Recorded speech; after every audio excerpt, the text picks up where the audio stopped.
அல்லாஹ்வுடைய பாதுகாப்புங்கிறது மிக முக்கியமானது.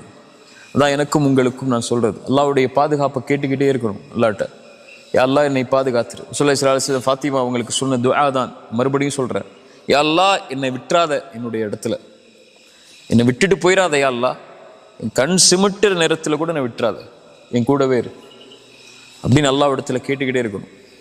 அல்லாஹ் நம்மளை பாதுகாத்தான்னா நம்ம இந்த உலக வாழ்வு முழுவதும் பாதுகாக்கப்படுவோம். அல்லாஹ் நம்மளை பாதுகாத்தானா நம்முடைய மரண நேரம் பாதுகாக்கப்படும். அல்லாஹ் நம்மளை பாதுகாத்தானா கபருடைய அந்த நிலைமை பாதுகாக்கப்படும்.